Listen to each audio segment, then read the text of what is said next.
আলাইকুম। আজকে ভিডিওর আলোচ্য বিষয় আপনার কারশফের ভোল্টেজ এবং কারশফ কারেন্ট ল আসলে কী? ঠিক আছে? এটা কীভাবে কাজ করে? এটা কেন এটা ব্যবহার করা হয়?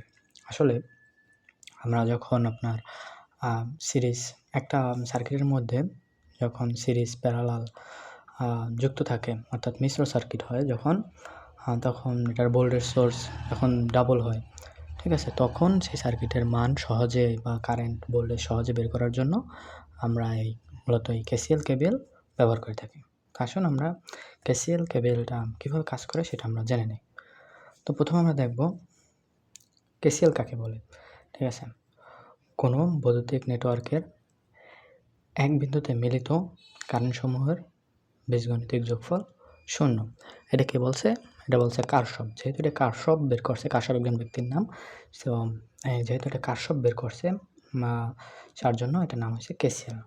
আর সি অর্থাৎ হচ্ছে কারশফ কারেন্ট ল। কেতে কারশফ, সিতে কারেন্ট, এল ল, কারশফ কারেন্ট ল। তো আমরা এরকম মুখ্য ব্যাপারটা জানলাম। তো আমরা যদি এই ব্যাপারটা দেখি, এখানে কি হইতেছে? এখানে একটা বিন্দুতে 5টা পরিবাহী তার যুক্ত করা হয়েছে, যেখান থেকে কারেন্ট আদান প্রদান হইতেছে। তো এখানে কি হইতেছে? I1 মানে I2 এর কারেন্ট এই বিন্দুতে আসছে। I2 কারেন্ট, I2 থেকে I2 আর I4 এই দুইটা থেকে কারেন্ট এই বিন্দুতে যাচ্ছে। আর এখান থেকে I1, I5, I3 এ থেকে কারেন্টটা নির্গত হচ্ছে। ঠিক আছে? এতে কী দাঁড়াইতেছে?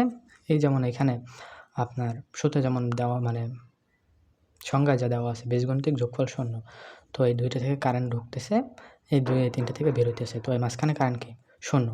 তো আমরা যদি বের হওয়ার সাইনগুলোকে আমরা নেগেটিভ ধরি আর ঢোকার সাইনগুলোটা যদি আমরা পজিটিভ ধরি, তাহলে কিছুটা এরকম হয়।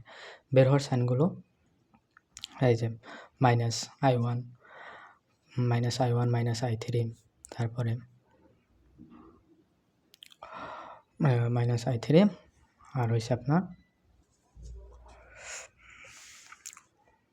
এই দুইটা থেকে কারেন্ট বের হইতেছে আর 3টে থেকে কারেন্ট ঢুকতেছে। তো ঢোকার সাইনগুলো যেহেতু পজিটিভ, তো পজিটিভ রইল, আর বের হওয়ার সাইনগুলো নেগেটিভ। তো নেগেটিভ এখান থেকে আমরা এই ক্যালকুলেশন করলে এটা বের হয়, I2 + I4 + I5 = I1 + I3। তো এরই ধারাবাহিকতায় এটা হচ্ছে আপনার কারশফ কারেন্ট ল আর কি। এভাবেই কারেন্ট ল কাজ করে, যে 3টা থেকে কারেন্ট ঢুকছে, 3টা প্রান্ত পরিবাহী থেকে কারেন্ট ঢুকছে আর 2টা থেকে বের হয়েছে। তো মাঝখানের আপনার নিট হয়েছে 0, মাঝখানের নিট মূল বিন্দুটা হচ্ছে 0, যেমন এখানে লেখা আছে বীজগণিতিক যোগফল 0। আর আমি একটা কথা হইতে পারে যে আপনি আগেই লিখে রাখছেন বা এরকম কিছু। তো আমি ভিডিও যাতে বড় না হয়, খুব বেশি বড় না হয়, আপনারা যাতে অল্পতেই বুঝতে পারেন, সময় ধৈর্যের একটা ব্যাপার থাকে, তো এই জন্য আমি আগে লিখে রাখছি, লিখে আপনাদের বুঝাইতেছি। তো এই হলো কারশফ কারেন্ট ল। এখন আসি কারশফ ভোল্টেজ ল। কারশফ ভোল্টেজ লটা কি আছে? কোনো ঘেরা বা বদ্ধ ঘরে সার্কিটের সকল ইএমএফ, অর্থাৎ ইএমএফের পূর্ণরূপ হচ্ছে ইলেকট্রোমোটিভ ফোর্স, এটা ফার্স্ট সেমিস্টারে আপনারা পড়ছেন, এবং সকল ভোল্টেজ ড্রপের বীজগণিতিক যোগফল 0, সকল ভোল্টেজ ড্রপের বীজগণিতিক যোগফল 0। তো এখানে একটা আমরা সার্কিট, ঠিক আছে, একটা সার্কিট, একটা ভোল্টেজ সোর্স, 2টা ভোল্টেজ সোর্স, ঠিক আছে, এই যে 2টা ভোল্টেজ সোর্স। তো এখানে আপনার কাজটা হয়েছে কি, এখান থেকে কারেন্ট আসা, তারপরে এখান থেকে এই দুই প্রান্ত থেকে কারেন্ট আসা এখান থেকে ঢুকে। তো আমরা এই ঘরগুলোকে এক একটা লুপ ধরবো। এই একটা লুপ, যেমন এই যে এখান থেকে কারেন্ট আসছে, এইখান থেকে এইটা যে আইয়া এই পর্যন্ত আসছে, এটা একটা লুপ। তারপর আবার এইখান থেকে কারেন্ট আসা আপনার আবার এখানে পৌঁছেছে, এটা হচ্ছে আরেকটা লুপ। তো এই লুপগুলোকে আমরা আলাদা আলাদাভাবে ক্যালকুলেশন করব। কীভাবে ক্যালকুলেশন করব? প্রথম আমরা একটা লুপ নেব, ঠিক আছে। এখানে একটা লুপ নিলে ABCFA, এই পাশে একটু দেখলেই বুঝতে পারবেন। এই যে ABCFA লুপে এখন এখানে মাইনাস প্লাস মাইনাস চিহ্ন হলো কীভাবে, সেটা একটা কথা। তো এইখান থেকে কারেন্ট আপনার বের হয়ে যখন কারেন্ট ঢুকবে, যখন এই কারেন্টটা, এটা হচ্ছে রেজিস্ট্যান্স, এটা তো রেজিস্ট্যান্সের সিম্বল। এই কারেন্টটা যখন রেজিস্ট্যান্সের ভিতরে ঢোকে তখন পজিটিভ হিসেবে ঢোকে, আর এখান থেকে যখন বের হয় তো যখন বের হওয়ার সাইনটা আমরা নেগেটিভ নেবো। আপনি চাইলে এখানে পজিটিভ সাইনও নিতে পারেন বা নেগেটিভ সাইনও নিতে পারেন। আমরা সচরাচর আমাদের বইয়ের যে ম্যাথ আছে, ঠিক আছে, এই ম্যাথে আমরা সবসময় নেগেটিভ সাইন দিই, ম্যাথ মানে নেগেটিভ সাইনই ধরা হয়, যার কারণে আমরা নেগেটিভ সাইন নেব। তো এইখান থেকে কারেন্টটা ঢুকছে, এখান থেকে কারেন্ট ঢুকছে, এখান থেকে বের হয়েছে। তো ঢোকার সাইন যেহেতু পজিটিভ, বের হওয়ার সাইন নেগেটিভ। তো এই কারণে মূলত এই জায়গায় নেগেটিভ হয়েছে, এই সাইনটা নেগেটিভ হয়েছে। I1 হয়েছে কারেন্ট, মানে আমরা এটা চিহ্নিত করছি রেজিস্ট্যান্সগুলোকে। রেজিস্ট্যান্স, এটা হচ্ছে প্রথম রেজিস্ট্যান্স, এটা দ্বিতীয় রেজিস্ট্যান্স, এটা তৃতীয় রেজিস্ট্যান্স, আমরা এটা চিহ্নিত করছি। কারেন্টও প্রথম কারেন্ট, দ্বিতীয় কারেন্ট, তৃতীয় কারেন্ট, মানে আমরা এটা চিহ্নিত করছি। না চাইলে বিভিন্ন সিম্বল মানে এখানে বোঝানোর জন্য নিতে পারেন। তবে রেজিস্ট্যান্সকে আমরা আর দ্বারা প্রকাশ করি, এই কারণে আমরা আর নিছি। আর কারেন্টকে আমরা এই দ্বারা প্রকাশ করি, এই কারণে আমরা আই নিছি। তো এখান থেকে কারেন্ট ঢুকছে পজিটিভ হয়ে, বের হয়েছে নেগেটিভ থেকে।